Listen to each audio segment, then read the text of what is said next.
On va commencer donc par Marine Le Pen et ses déclarations sur l'extension de la PMA à laquelle elle s'oppose au nom de l'intérêt de l'enfant. Je vous propose de l'écouter. Nous sommes contre l'ouverture à tout le monde, entre guillemets, de la procréation médicalement assistée. On ne peut dire qu'un enfant, tu es né d'un homme et tu es né d'une femme. Et tout ce qui contribue, si vous voulez, à dissimuler cette vérité biologique qui est utile pour la construction psychologique de l'enfant, je suis contre. Alors, on ne va pas refaire le fond du débat. C'est vraiment, on s'intéresse à la stratégie de Marine Le Pen. Elle avait dit qu'elle était contre le mariage pour tous au moment de l'adoption de la loi Taubira. Quand elle s'était présentée en 2017, elle avait même inscrit dans son programme l'abrogation de la loi Taubira, son remplacement par un Pacs amélioré. Mais en fait, elle avait très peu fait campagne sur ce thème. Elle n'en parlait même pratiquement jamais. Est-ce qu'elle aurait décidé, Adrien, aujourd'hui, de combler un angle mort de son programme qui était essentiellement consacré à l'économique, au social et au régalien? Je ne suis pas sûr. Je pense pas que je ne suis pas sûr que ce soit un pas vraiment significatif parce que, comme vous l'avez souligné, elle a toujours été très discrète, voire mal à l'aise sur ces sujets qui, pour elle, sont plus des diviseurs de société qu'autre chose. Et je ne suis pas sûr que ce serait très rationnel de le faire, en fait, parce que quand on regarde les déterminants de vote de la population, de l'ensemble des électeurs, il y a très peu d'électeurs qui se déterminent sur ces sujets-là. Donc voilà, les électeurs qui placent en tête de leurs préoccupations les sujets dits de société sont quand même vraiment une petite partie d'un côté ou de l'autre.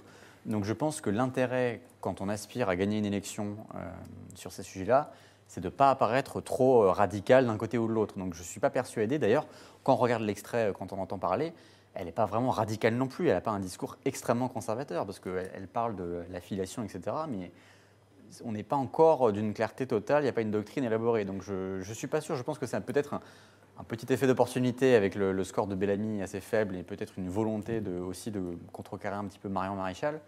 Mais il faut attendre avant de savoir si c'est un tournant conservateur. Oui, mais est-ce qu'il n'y a pas aussi, là je m'adresse à Fergan, une façon de faire oublier les lacunes de son programme économique dont les ambiguïtés sont apparues à tous depuis qu'elle a abandonné l'objectif de quitter l'Union européenne et de quitter l'euro? Est-ce qu'il n'y a pas un malaise qu'elle veut masquer en s'intéressant à autre chose? Je suis tout à fait d'accord avec votre proposition. C'est-à-dire qu'aujourd'hui, Marine Le Pen, on le sait, son programme économique a été qualifié de fantaisiste par tous les experts qui s'intéressent vraiment sur ces questions. Or, aujourd'hui, il me semble que la valeur ajoutée d'une droite qui aspire à former une grande coalition, puisque c'est aussi le sujet dominant et l'ambition, en tout cas, de beaucoup d'intellectuels de casser la frontière entre le centre droit et l'extrême droite, face à une droite qui, en réalité, a toujours échoué à se mettre d'accord sur une doctrine économique cohérente parce qu'elle est handicapée par un héritage gaulliste qui n'a jamais été très clair sur ces questions. Finalement, les enjeux sociétaux, les enjeux dits culturels ou les enjeux de civilisation, comme ces intellectuels les appellent, s'avèrent être les seules niches électorales, idéologiques sur lesquels ils peuvent espérer un peu de cohérence. Donc moi, d'un point de vue électoral, effectivement, ça ne m'étonne pas qu'aujourd'hui Marine Le Pen aborde ces sujets. Maintenant, je doute effectivement, et là je rejoins Adrien, que ça suffira à fédérer beaucoup d'électeurs, puisque même si effectivement les sujets de société passionnent les Français, ça reste quand même des préoccupations qui sont mineures compte tenu aujourd'hui des problèmes que traverse la France. Oui, je vous voyais hocher la tête quand Adrien parlait de l'électorat conservateur. Est-ce que c'est une position qui est, même si elle n'est pas destinée à durer et à être à des axes, à de nouveaux axes de la stratégie de Marine Le Pen, est-ce que c'est une position qui vise à séduire les électeurs de François-Xavier Bellamy? Oui, moi je pense que c'est plutôt ça qu'elle cherche à faire. Elle avait été quand même très absente sur la question de la loi Taubira en 2013. Elle a des positions effectivement en matière de bioéthique et de mœurs qui sont quand même assez peu claire, j'en conviens parfaitement, quand elle dit par exemple que la question de l'avortement c'est du chicaya. Et là, dans le fond, elle prend une position qui est somme toute assez modérée, parce qu'elle se prononce contre la PMA pour toutes, pas contre la PMA tout court. pour ma part, je suis hostile, mais ça ne me regarde que moi, hostile à la PMA. Dans tous les cas, parce qu'il y a un tri d'embryons et que par conséquent, on a dit qu'on ne referait pas. Il y a des questions bioéthiques derrière. Là. Mais en revanche, c'est très clair, me semble-t-il, elle essaye de rattraper le retard qu'elle avait pris en 2013 et que même si elle avait maintenu dans son programme en 2017 l'abrogation de la loi Taubira, elle apparaissait comme étant peu crédible sur ce sujet, contrairement à d'autres. Si elle est d'autant plus, je dirais, active sur ce sujet, me semble-t-il, c'est que, il y a le retour, qui n'est pas vraiment un retour, mais qui en est quand même un, de Marion Maréchal, qui évidemment, sur ces sujets-là, est plus crédible qu'elle et qu'elle est plus à l'aise. Et donc, par conséquent... et plus convaincue aussi, peut-être. Et peut-être plus convaincue, bien sûr. Et que donc, évidemment, elle essaye d'étendre son spectre politique. Et puis, je crois qu'il y a une autre chose, une autre raison, c'est qu'il pourrait y avoir, d'une certaine manière, une convergence des luttes. La PMA pour les bobos, et puis les déremboursements de la sécurité sociale pour les prolos. Donc peut-être qu'effectivement, elle s'imagine qu'il pourrait y avoir une rencontre de la France conservatrice LMPT et puis des Gilets jaunes qui pourraient renaître de leurs cendres. Il est question précisément de rembourser la PMA étendue. Il n'est pas du tout question de la dérembourser. Oui, mais il y a des médicaments qui, eux, sont déremboursés par ailleurs. Oui. Donc, voilà. Oui, enfin, c'est pas le débat sur la PMA. Lucille Schmitt, quand on raisonne en termes de part de marché électoral, est-ce qu'il n'y a pas toujours un danger de perdre d'un côté ce qu'on gagne de l'autre?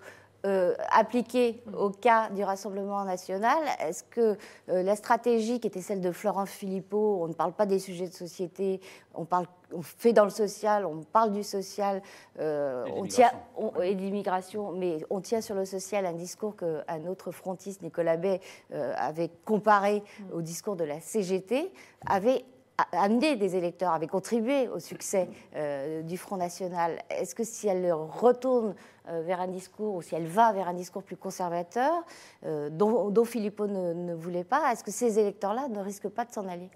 Oui, moi je pensais, je ne sais pas si vous aviez vu qu'il y a une dizaine de jours, Emmanuelle Mignon, qui a été la directrice de cabinet, a dit on s'en occupe plus. A dit maintenant, quand on est à droite, il faut considérer que l'électorat de droite, il s'en fiche de la question des mœurs. Et donc je pense que Emmanuelle Mignon, qui est une femme intelligente et assez stratège, quand elle dit ça, elle avait fait quand même le projet de Nicolas Sarkozy en 2007 qui lui a permis de gagner, qui a triangulé. Je pense que c'est un très bon indicateur. La deuxième chose, c'est que lorsque Édouard Philippe fait son discours et applaudi par sa majorité, soi-disant discours de gauche, qui en fait place la question sociétale à la place de la question sociale, vous avez raison, il y a une espèce d'incapacité à penser la question sociale qui existe à la fois du côté de la majorité et du côté de son opposition. Moi, je pense que c'est quelque chose de dangereux et que Marine Le Pen sait que c'est dangereux, que la question sociale, on ne la remplace pas par la question sociétale. D'ailleurs, la première réaction qu'elle a eue, c'était de dire, au fond, je ne suis pas sûre que la PMA soit la question qui préoccupe tous les Français. Et moi, je trouve que c'était une réaction assez... Je déteste Marine Le Pen, je tiens à le dire. Mais je trouve que c'était une réaction politiquement très fine parce que je pense qu'on ne peut pas continuer à remplacer la question sociale par des enjeux sociétaux, alors même qu'on le sait, les inégalités s'accroissent, il y a un sujet de ghettoisation des territoires. Et là, ce que j'observe, c'est que dans l'extrait de discours que vous nous avez passé, elle est très mal à l'aise lorsqu'il s'agit de parler. Elle dit la PMA pour tout le monde, alors que c'est la PMA pour toutes les femmes.